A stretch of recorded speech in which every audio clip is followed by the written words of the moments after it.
There should be free, fair and inclusive election, and that election should be within December or close to that, যেটা আমি এর প্রথমেই বলেছিলাম যে 18 মাসের মধ্যে একটা ইলেকশন। জাতীয় নির্বাচন প্রসঙ্গে গত ফেব্রুয়ারি মাসে এমন বক্তব্য দিয়েছিলেন সেনাবাহিনীর প্রধান জেনারেল ওয়াকারুজ্জামান। প্রায় 3 মাস পর আবারও জাতীয় নির্বাচন নিয়ে অবস্থান জানিয়েছেন সেনাপ্রধান। সেনা প্রাঙ্গণে অফিসার্স অ্যাড্রেস অনুষ্ঠানের সূত্রে গণমাধ্যমে গুরুত্ব পেয়েছে সংবাদটি। বলা হয়, ওয়াকারুজ্জামান বলেছেন, গুরুত্বপূর্ণ সিদ্ধান্ত নির্বাচিত সরকারের নেওয়া উচিত, আর নির্বাচিত সরকার এলে তারা ব্যারাকে ফিরতে চান।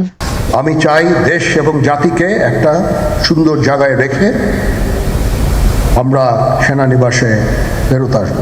অনুষ্ঠানে নির্বাচন ছাড়াও করিডোর, বন্দর, মব জাস্টিস সংস্কার সহ সমসাময়িক বিভিন্ন বিষয়ে উঠে এসেছে প্রশ্ন আর উত্তরে, যেখানে মব জাস্টিস শক্ত হাতে দেওয়ানোর কথা বলেছেন সেনাপ্রধান।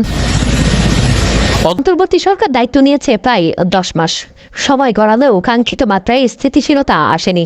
এতে কিছুটা নিরাশা প্রকাশ করা হয়েছে বলে জানায় গণমাধ্যমগুলো। বিভিন্ন দাবিতে আন্দোলনে ব্যাহত হচ্ছে স্বাভাবিক প্রবাহ।